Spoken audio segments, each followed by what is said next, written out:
Recorded live at the center of the Earth. This is Robots from Tomorrow.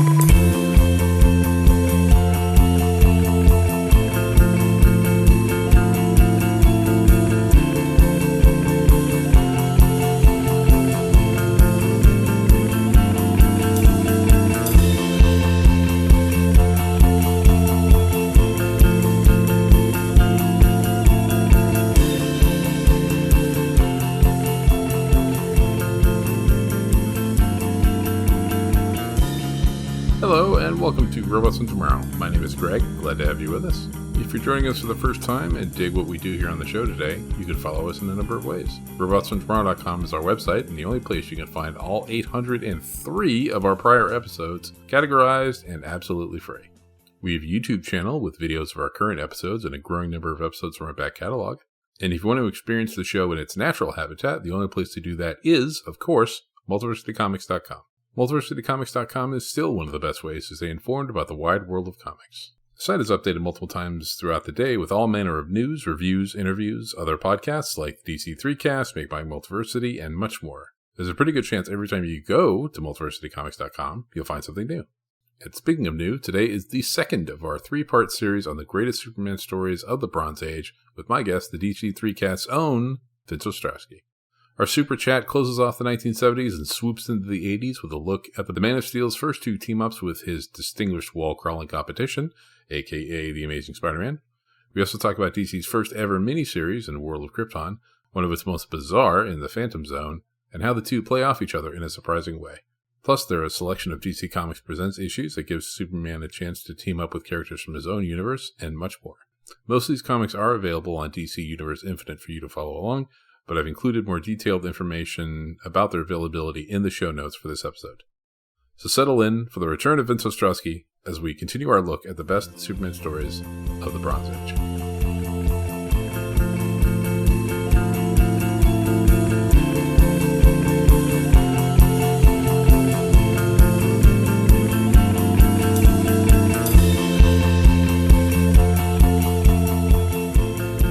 By Bronze Age, we're talking, 1970 through like 1986, from the start of Kirby's run at DC up until the end of Crisis on Infinite Earths.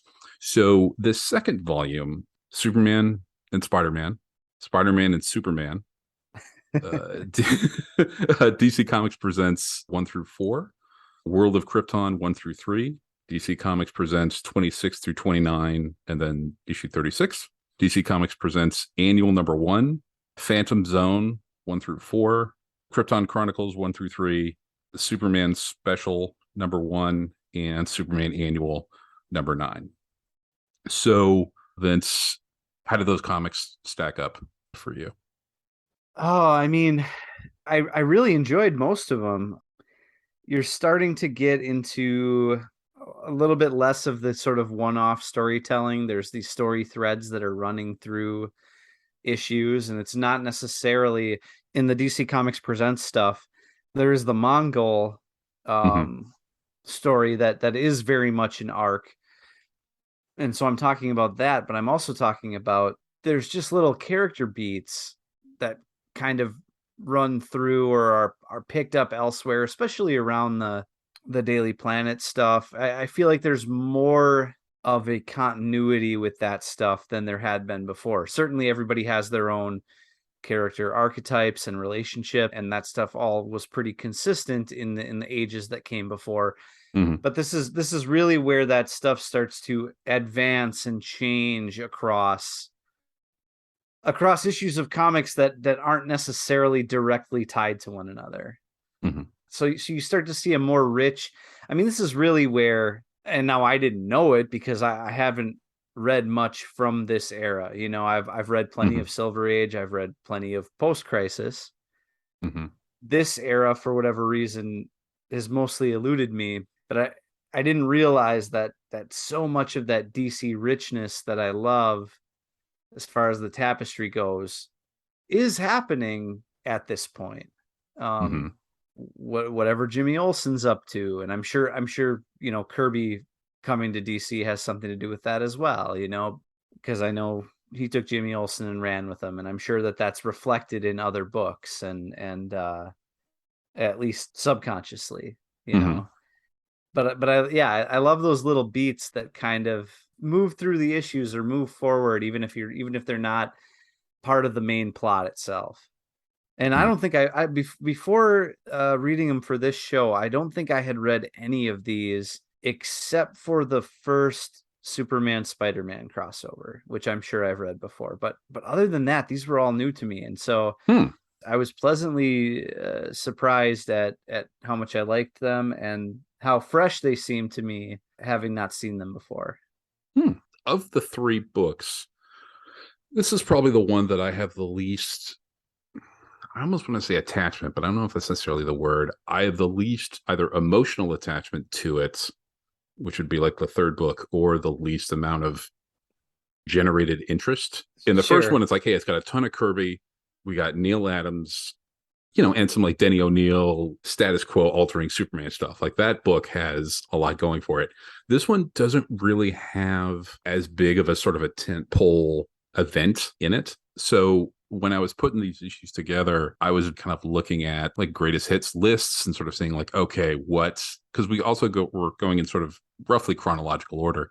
So like what came out and what's important from continuity standpoint or a bit of a storytelling standpoint based on what we saw in the first book or what we're going to see in the third. Went into it a little bit. And then also some things, that I would have considered important for whatever sort of particular reason. So starting off with the sort of the 1-2 punch of the Superman, Spider-Man, or Spider-Man, Superman, chronologically, they probably should have gone in the earlier book because the first one came out in 76. So it would have gone before Superman Muhammad Ali. But I gotta say, like I still find both of these one shots, while important, kind of a slog. And I don't know if that's blasphemy. I don't necessarily think so. Like they're good. There's good stuff in them. I have a hard time getting through them. So let's unpack them a little bit. Where do they stack up for you in terms of Superman stories or crossover stories? Sure. Well, so no offense to any of the creators involved, but this is not the Superman Muhammad Ali project. That Right. thing was so like such immense care was taken towards putting that together. And then not that, this is a careless affair here, but just Right. like there was more at stake with those, I think. I think the nature of DC and Marvel, it was different back then. I mean, they say that a crossover is never going to happen again. I don't know if I believe that or not, but definitely it was a lot easier to do this sort of thing back then than it would be now. Whereas doing the Muhammad Ali one involves, clearing stuff with one of the biggest celebrities of the era, right? And so it's a whole other can of worms. As crossovers, okay, well, first of all, I'll say I agree with what you say about particularly the second one. I find was a bit of a slog. The first one, I'll tell you what really pulled me through: the Ross Andrew art. I think that's a big, again, no slight to who was on the second John one. Buscema? John, yeah, right. Who's done like incredible work in his time and like plenty of great stuff at Marvel. But I think as far as a spectacle is concerned, the first Superman versus the Amazing Spider-Man comic, there are so many massive panels or even double page spreads where Ross Andrews just going nutty with like, I'm thinking of a very early page in the story where Lex is stomping around in a big Gundam, basically, and like wrecking the city, right? And he's like, Yeah. there's a very strange perspective because Superman's flying up in the corner of the page, but then like Lex is around the building, but you can see him like smashing through the side of the building. And the perspective on that is really interesting. And the detail in everything is really noticeable. And it's not one of those things where all that stuff is given to you up front, and then as the story goes on, the art kind of drifts. I think Ross Andrews' approach to this is pretty consistent throughout, and that really pulled me through. I think it's some of the best Andrew art I've seen, I think. And I've looked at plenty, having read like Spider-Man and but then not so much with the second story with the John Buscema stuff. which is fine. There's nothing wrong with it. It's just there's not enough spectacle in the story to match what should be a massive spectacle, having Superman, Spider-Man. In this one, you've got Doctor Doom and the Hulk, and Wonder Woman shows up for a bit. And who was it? Was Parasite in there? Parasite State, yeah. And so you have a lot more potentially going on, and yet I feel like the scope is not as massive as the first story. As far as how it works as a crossover, I think in the first story, again, it's treated with the necessary bombast of the two companies' tentpole characters at this point. In the second one, there was stuff to appreciate as far as like the character interactions. I really liked how Peter ended up in Metropolis and Clark ended up in New York, and the characters would comment about like, you remind me a lot of this other guy, because they're kind of mild-mannered human personas are quite similar. And I liked kind of comparing, contrasting that, and the work that Jim Shooter did on that from a scripting, conceptual, written perspective. Just on the second, I mean, they're both really long, and on the second one, I don't think the art pulls you through as much as the first one does. Does that all track? Yeah. Andrew, I think he's always been really good, and I'd say underrated, at giving you different perspectives and stuff in his, in his art. And he's allowed to do some really nice full page splashes and at least like one or two sort of double page splashes. So yeah, I think the first one, I mean, both of them, they're just kind of long.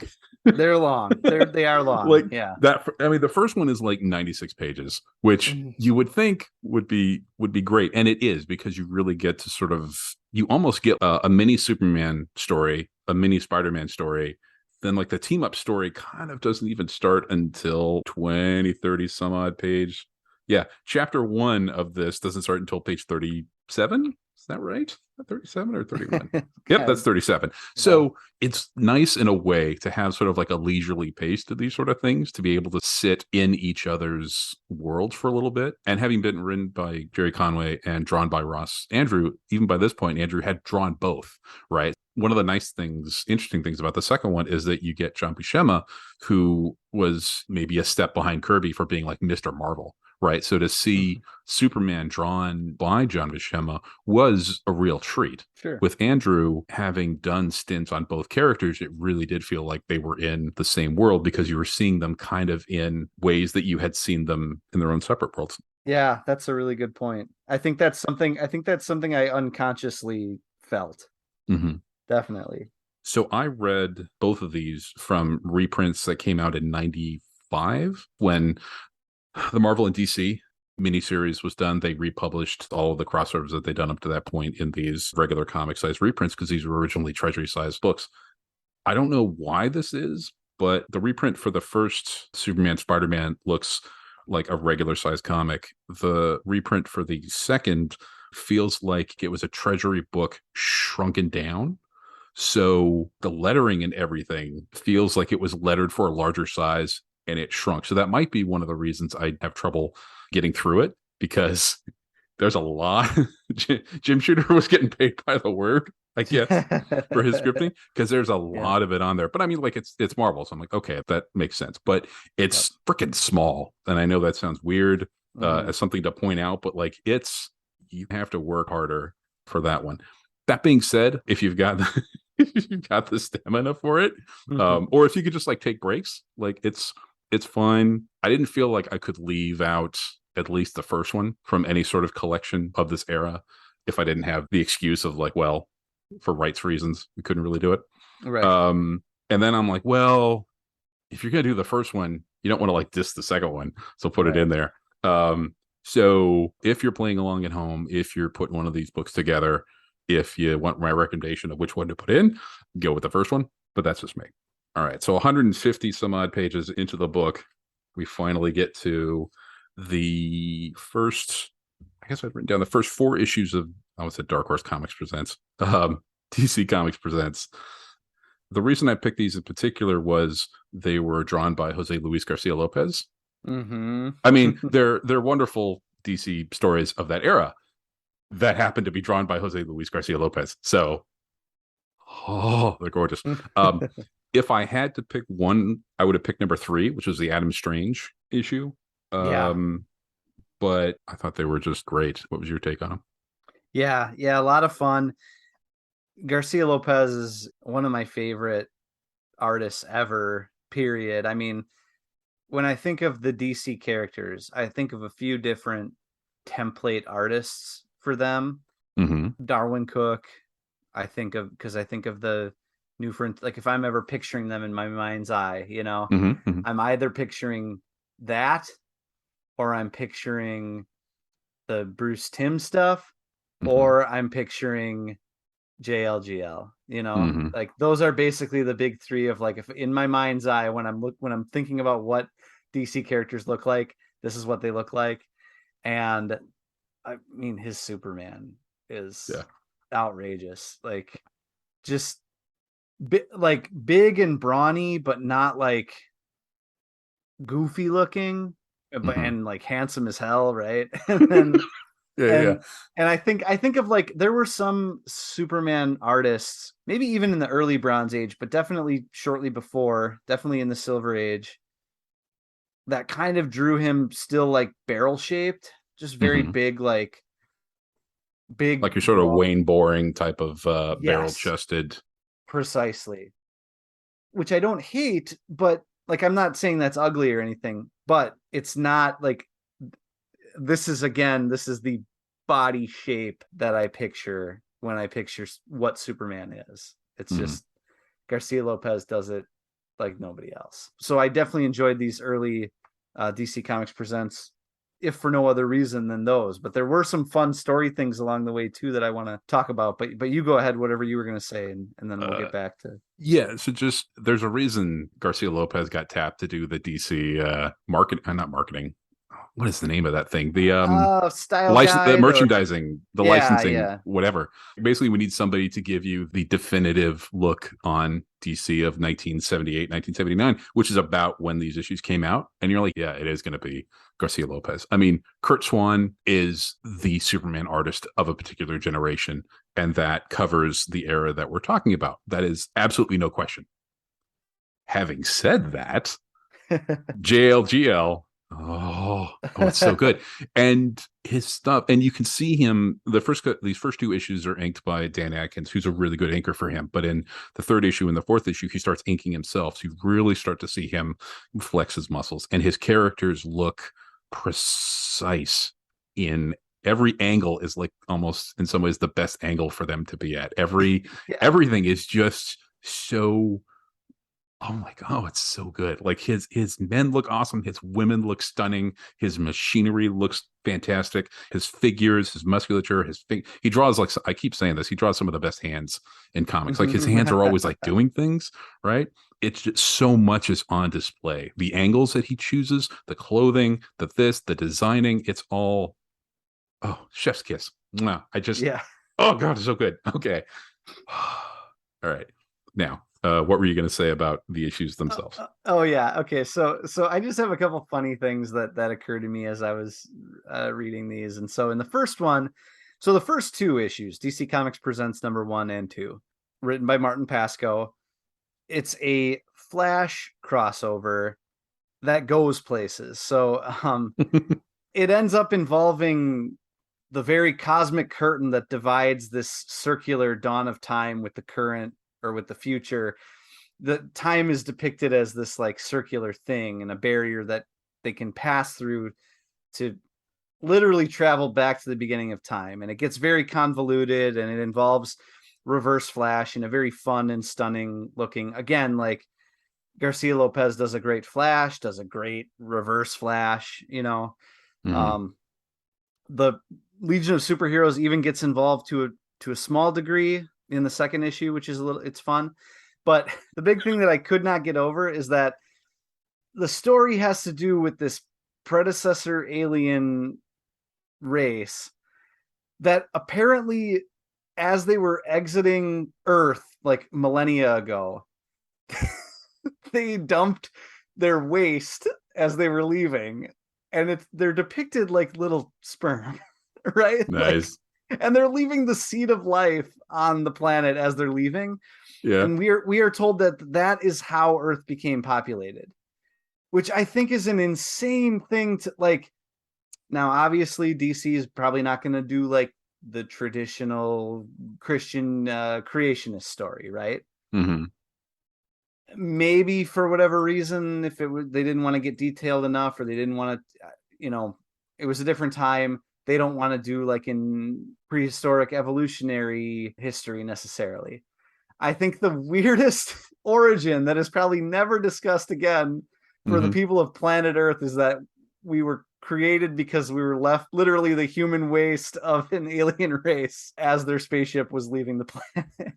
Nice. And nobody ever talks about it again. This is a thing that Barry and Clark hear, and they're just like, oh yeah, that tracks. That's probably how this all went down. And then to top it all off, one of the aliens that's telling them this story is a dead ringer for Leonard Nimoy. Nice.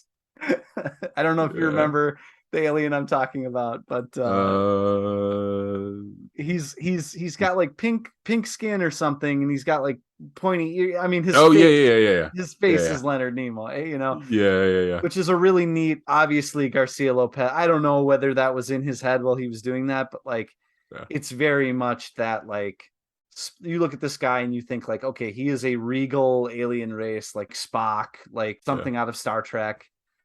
But I just thought that was such a wacky story beat. And then you brought up the Adam Strange story, which I think is the way that it kind of, you don't have to have read an Adam Strange story before reading this to get what Adam Strange is about. And I feel like for these crossovers where talking about a titan of comics in Superman, meeting up with a character that you've certainly heard of and you've seen in other events and things, but maybe you never read their series. Like I've never read an Adam Strange solo series, but you get everything you need right here. And it's told in such a way that Adam comes off as a very important part of the DC Comics fabric somehow, even though he's a much lesser character in air quotes than Superman is. It's treated with that sort of air of relevance. DC Comics Presents was their version of Marvel Team Up or Marvel 2-in-1, where it was like you had Spider-Man going through the Marvel Universe, and it was like a showcase for them as well. So having Superman, a couple of issues with the Flash, and then Adam Strange, and then the Metal Men for issue 4. The best the Metal Men have ever looked. Yep. And then going on to the next chunk of DC Comics Presents issues 26 through 29, and then issue 36. The reason I picked those is because those are primarily the Jim Starlin issues. So we're talking DC Cosmic with Jim Starlin, who of course was Mr. Cosmic over at Marvel with Warlock and Captain Marvel, and working with Len Wein on a couple of issues. This is where you get the introduction of Mongol. I don't think quite as trippy cosmic stuff as he was doing with Adam Warlock, Magus, and all of that. Really, really weird stuff. But the Spectres show up. Oh man, that and some of that gets to be weird. Yeah. And there are a couple of. I mean, Starlin isn't. He's known for his art, but there are a couple of things in some of these issues, and I think it's really the first. The 28 is, I guess, the introduction of War World. So it's Superman and Supergirl are out in space, and they're being introduced to, War World. And Starlin he has a couple of panels in this issue that really help sell the size and the scope and the scale of what Superman is having to deal with in a way that does not rely on splash pages or double page splashes. Just what he sort of shows in the panels, I thought were really, really good choices. Do you happen to know what I'm talking about? Yeah, I think so. I couldn't specifically tell you where they are, but I definitely had that same impression. He's so good. He's so good at doing the big, wacky, cosmic, weird stuff. For those of you playing along at home, if you are on page 4 of issue 28, Superman and Supergirl are a couple of light years away, and Superman is using whatever vision would qualify here, look at War World, and War World is moving right next to this white dwarf star. Starlin has these 3 panels where we can see War World moving, and in the first panel is to the right of the star. In the middle panel, it's behind the star, and the star is obviously smaller than it. And in the third panel, it moved past it. So it's a nice combination of both art and dialogues. The dialogue to sort of remind you what's at play here. This one thing over here is a certain size, and this other thing over here is this other size. But when you see the other thing pass behind the first thing, your brain is telling you, oh, okay, well, that must be bigger than the thing in front of it. Oh, and the thing in front of it is astronomically huge. This other thing, it sells the size of Warworld better than a 2-page spread could. Yeah. And I thought that economy and that thought was really, really well done. The other part. Are you talking about the missiles for this Yes. part? Yes. Okay. Yeah. Go for it. I love that scene. So Mongol is like, I'm going to fire a missile from Warworld. So Superman is standing on some rock out in the middle of space. He's like, okay, I got to stop this missile. So we've got the 6 panels of Superman standing on this rock. We're looking at it from behind him. We see Warworld kind of off in the distance, and we see the ignition of the rocket. It's like, oh, okay, the next panel, it gets a little closer, and you're like, wow, it's going to be pretty big when it gets to him. And Superman doesn't move, and it just keeps getting bigger and bigger and bigger. In the third panel, hey, it looks pretty big. In the fourth panel, it looks really big. In the last panel, it's basically you're looking at the, I don't want to say the nipple of the of the missile, but essentially that's what it is. Like, it's again the choice of your sort of camera angle and the use of the progression of time through panels to really help sell the hugeness of this object, right?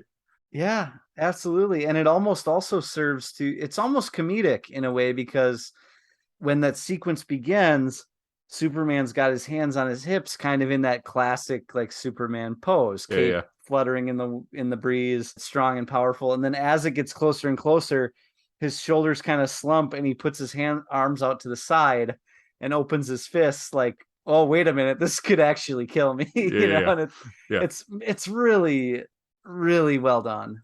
Even in the last panel, so his is it Ben Oda? Yeah, Ben Oda is the letterer. The last panel, his thought balloon is, this missile can kill me. Yeah. That is written really small letters in a nice big balloon. Like, even the lettering is like, oh shit. This was a bad choice. But Superman makes it through. Obviously. Yeah, he does not die. Superman does not die yet.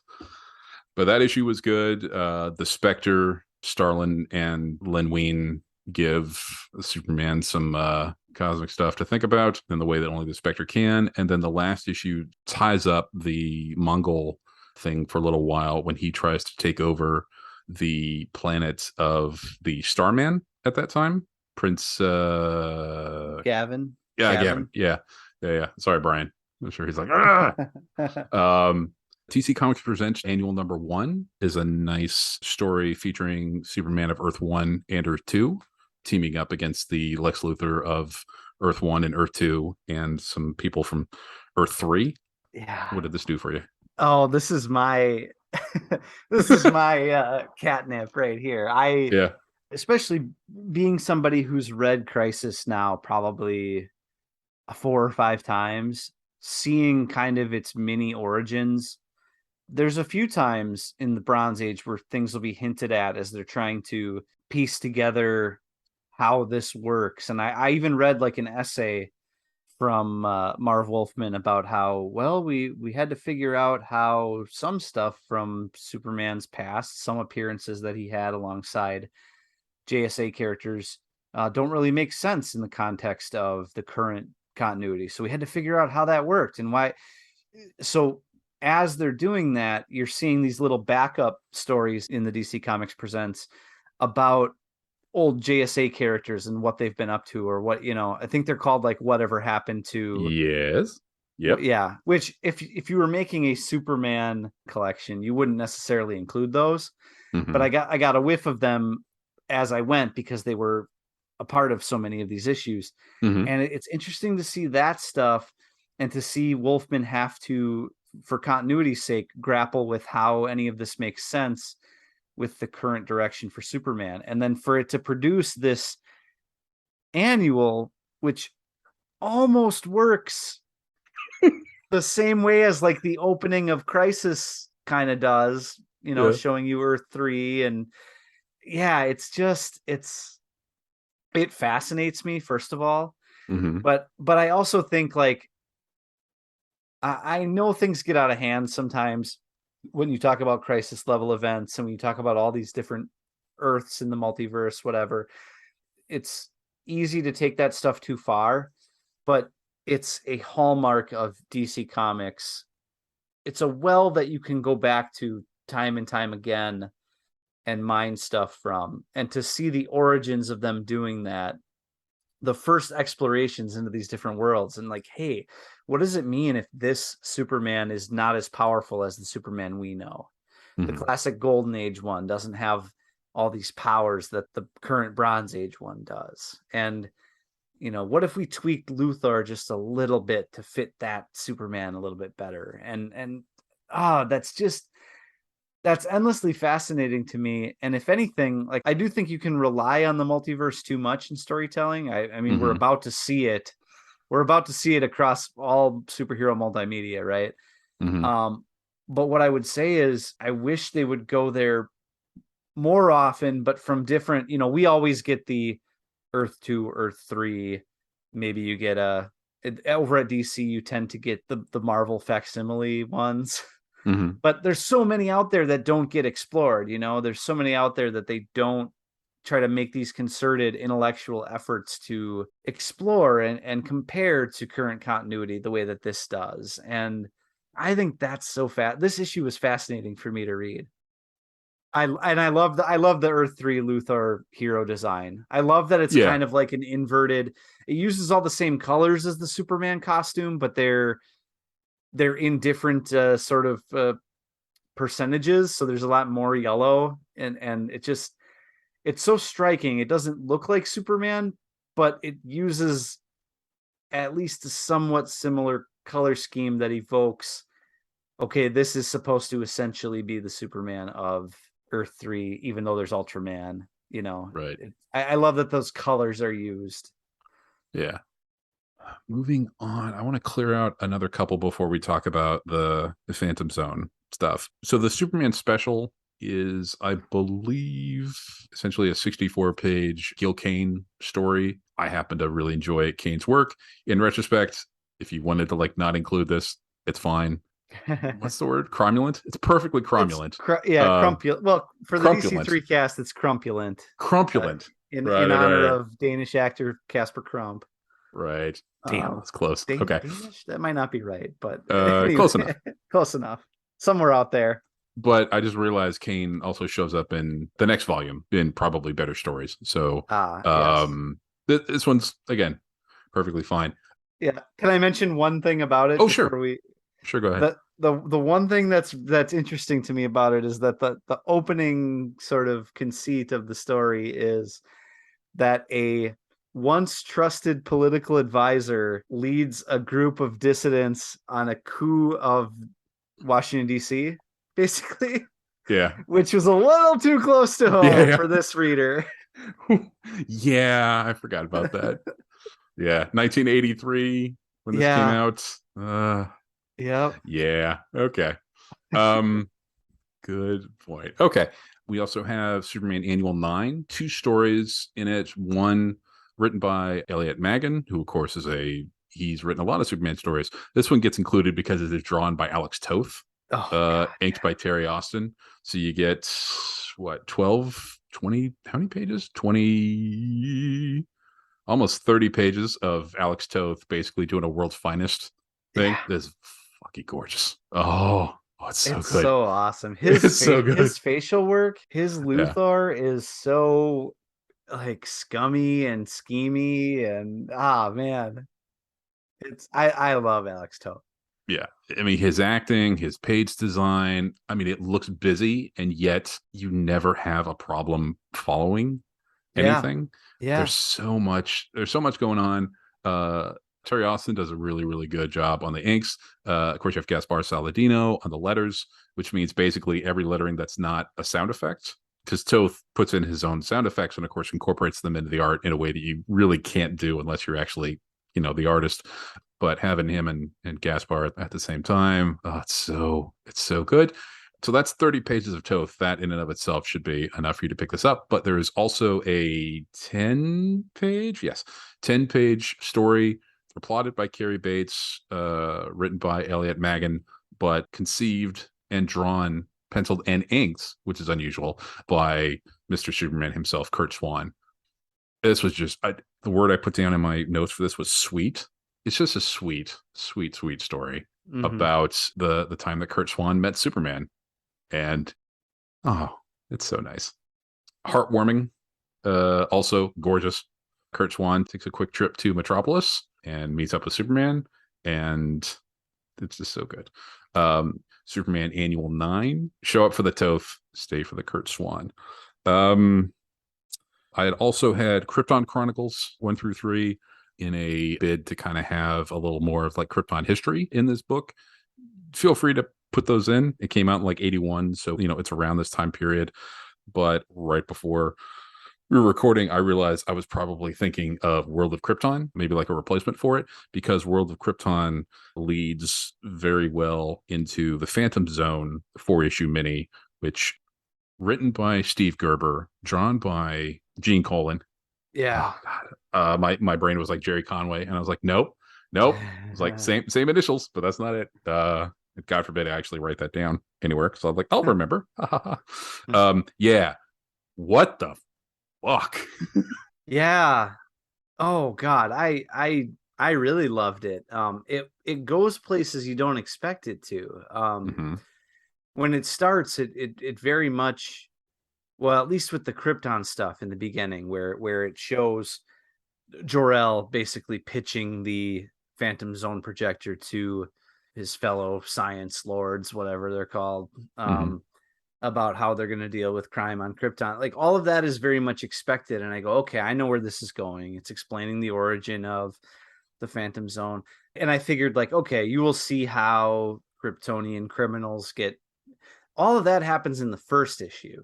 And it's just, I don't know how to describe the storytelling here other than like, it reminds me of, it almost reminds me of like the Twilight Zone or Tales from the Dark Side or something like that, where each of these Kryptonians that get sent to the Phantom Zone have their own little story with a criminal twist to it. And that's how they ended up in the Phantom Zone. And they show you like a half a dozen of these in the first issue, one after one. And they're all really compelling little 1 or 2 page stories. And then at the end, they do a big dump where they say like, and then also this criminal and this criminal and this criminal ended up in the Phantom Zone, blah, blah, blah. And that's how the first issue ends.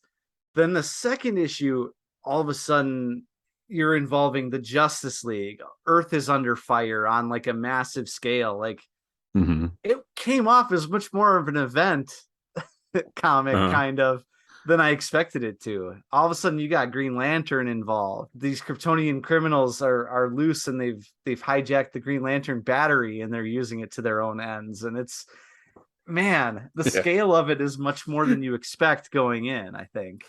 Yeah. You're like, man, that escalated quickly. Yeah. And at the same time, it's grounded because you have this one, it essentially follows the most human Kryptonian outside of Clark, I suppose, who has no memory of his time from the planet Krypton or anything like that. That kind of keeps you grounded. That's like your Earth guy that's tagging along with Superman throughout this. And so it is grounded, and the scripting is really compelling around that character. Like the way that character is built, he's working for, I think it's the Daily Planet, right? Yeah, because he's dealing with Perry White and all that. But the way that character is sculpted and drawn, and then where the series goes, it's this nice back and forth between being this really like you said, it escalated quickly, but then at the same time, there's kind of this like beating heart to it as well through this Charlie Queskill character, I think is his name. Yeah. So I was a little shocked in that they don't have to explain it in the story itself. It's self-contained, but there is a particular backstory with Charlie and the other criminals. So Charlie Queskill, so issue 157 of Superman and I had to look this up. I didn't know this like off the top of my head. And I didn't even write down when the hell that was. So, I mean, 1960, there's a Kryptonian criminal named Quex-El or Quex-Ul. Who's referenced.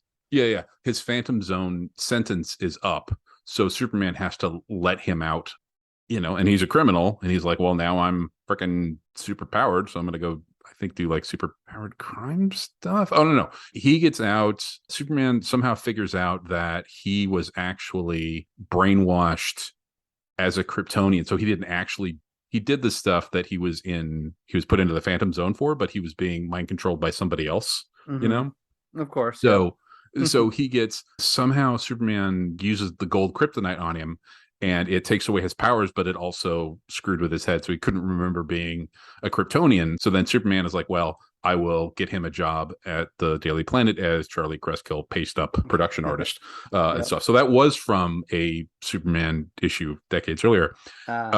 But there's no like editor's note saying that. Right. But the story's written well enough that you didn't have to know that, right? Yeah. They don't explain that it's a prior story, but they explain that I think gold kryptonite got involved in some reason, and that's the reason why he can't remember any of that stuff. Right. And that's all you really need to know. Whether you knew that it was from an earlier story or not, the result is the same. And I think it works really well in context. Gerber taking that seed and being like, okay, I can use this, I can use this, I can use this.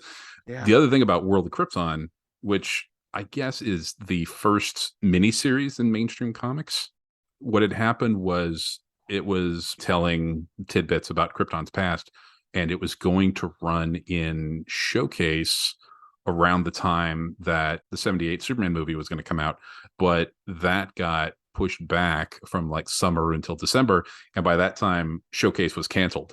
So they took those backups and basically put them into a 3-issue mini. The World of Krypton is basically the life of Jor-El retold. You see him meets his wife. Yep. You see him meet Lara. You see him develop the Phantom Zone stuff. You see Clark show up as the 3D actor that we actually see from an issue that we would have included in the first volume.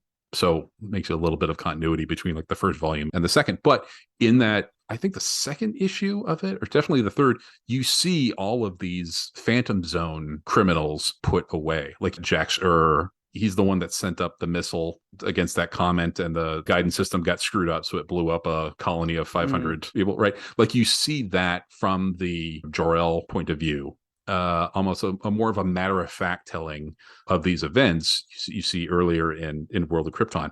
But to see them sort of play out again in this first issue of Phantom Zone, Gerber really dials up the horror aspect of it. And of course, Gene Colan, Jesus Christ. Like that stuff just like, I guess the horror and the that really comes through. The unsettledness of the whole thing.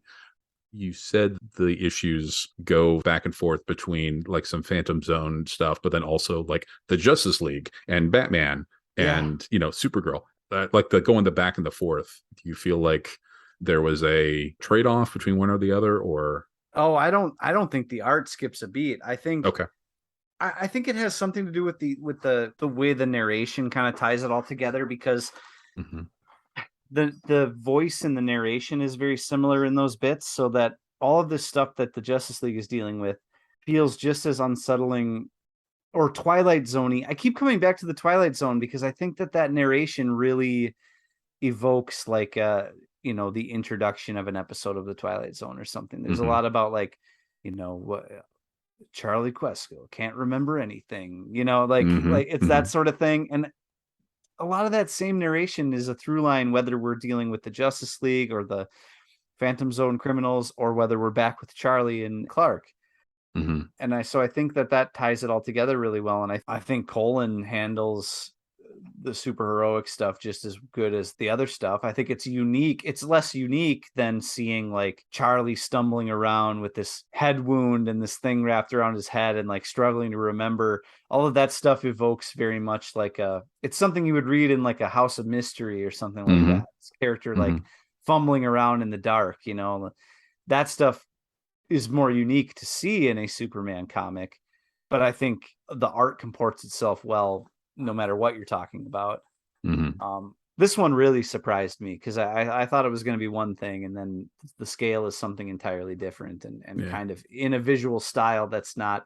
It's a little less conventional than, I may prefer like a Garcia Lopez Superman story visually, but anytime you throw me a curveball like this, I definitely take interest in it. So the fact that it's not exactly what you expect to see out of this era necessarily was fun.